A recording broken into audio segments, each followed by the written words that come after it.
Hi అండి, welcome to Rani's kitchen. ఈరోజు మన కిచెన్లో మంచి ఉసిరికాయ పచ్చడి పెట్టుకుందాం. అది కూడా మనకు ఇన్స్టెంట్గా 15-20 నిమిషాల్లో ప్రిపేర్ అయిపోవాలి. మనం తినడానికి కూడా రెడీగా ఉండాలి.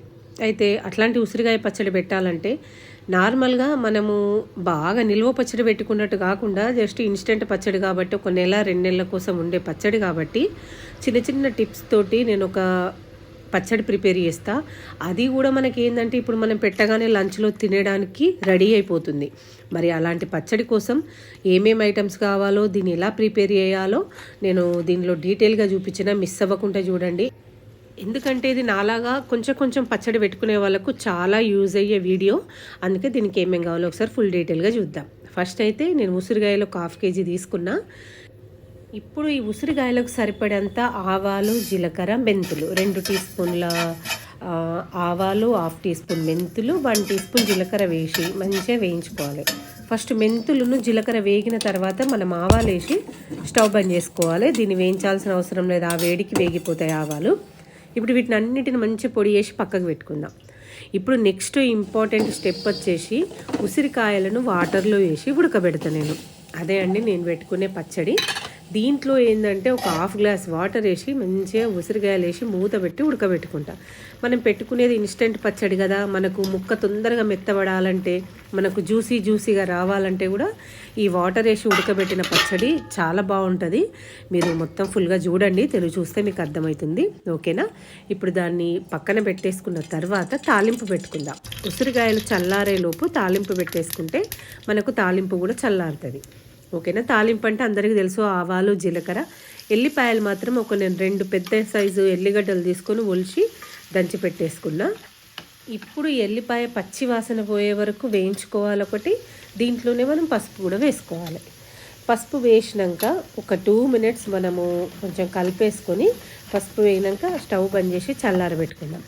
అయితే ఈ తాలింపు చల్లారేలోపు మనం ఉసిరికాయలకు కారం, ఉప్పు, ఆవపొడి ఇవన్నీ కలిపేసుకుందాము. చూసారా? ఇప్పుడు నేను 1/2 కేజీకి మన రైస్ కుక్కర్ది కప్పు ఉంటుంది కదా, ఆ కప్పడు కారం వేసుకుంటున్నా.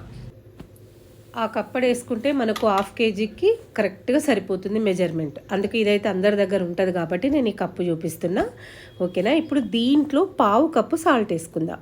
దాని కింద మనకు ఫస్ట్ మెజర్ ఉంటుంది కదా, అక్కడికి మనము సాల్ట్ వేసుకుంటే సరిపోతుంది ఈ పచ్చడి మట్టుకి. ఇంకొకటి ఏంటంటే నాకు కారంలో ఉప్పు లేదు కాబట్టి 1/2 కప్పు వేసుకున్నా. ఒకవేళ మీకు ఏమైనా ఉప్పు ఉంటే కొంచెం తక్కువ వేసుకోండి కారంలో. ఇప్పుడు మనం చేసుకున్న పౌడర్ ఉంది కదా, జీలకర్ర, ఆవాలు, మెంతులు, ఆ పౌడర్ అంతా కలిపేసి 1/2 కప్పు కంటే కొంచెం ఎక్కువ వచ్చింది. అది వేసుకొని కొన్ని వెల్లిపాయలు ఒలిచినవి వేసుకుంటే మనకు అక్కడక్కడ పంట కింద పడితే మంచి టేస్ట్ ఉంటుంది కాబట్టి ఎల్లిపాయలు వేసుకోవాలి. ఇప్పుడు ఇదంతా ఒకసారి కలుపుకుందాం. మీరొకటి గమనించండి, మనం ఆయిల్లో వేయించితే ఉసిరికాయలు అనేటివి బ్రౌన్ కలర్లో అయిపోయి దగ్గరకు వస్తాయి.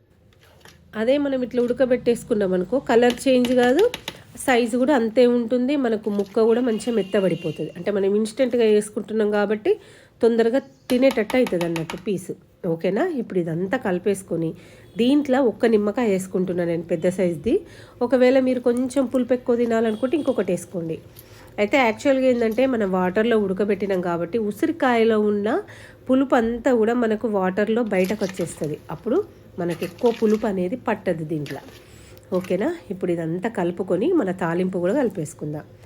చల్లారిన తాలింపు కలిపేసుకొని ఒక 10 నిమిషాలు 15 నిమిషాలు మనం పక్కన పెట్టేసుకున్నాం అనుకోండి, మంచిగా పచ్చడి అంతా ఊరిపోతుంది. ఎక్కువ కూడా అవసరం లేదు. అంటే మనం పొద్దున పెట్టుకొని లంచ్ టైం వరకు తినేయచ్చు అన్నట్టు. మన నార్మల్ నిల్వ పచ్చడిలాగా 2 డేస్ ఆగాల్సిన అవసరమే ఉండదు.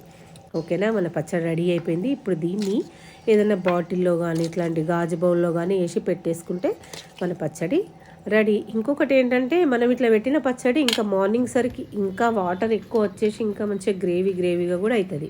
ఎందుకంటే మనము పెట్టిన రోజు కంటే ఇంకా తెల్లారి ఇంకా ఎక్కువ లిక్విడ్గా అవుతుంది.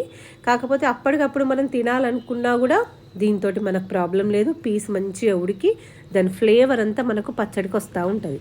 మీకు కూడా నచ్చింది అనుకుంటున్నా. ఒకవేళ నాలాగా ఇట్లా ఎవరైనా పచ్చడి పెట్టాలనుకుంటే మాత్రం ఈ ప్రాసెస్ ట్రై చేయండి, ఖచ్చితంగా నచ్చుతుంది. ట్రై చేసినాక ఎలా వచ్చిందో కామెంట్ చేయండి. ఒకవేళ మీకు నచ్చకపోయినా కూడా కామెంట్ చేసి చెప్పండి. అలాగే నా వీడియోకి ఒక లైక్ చేయండి.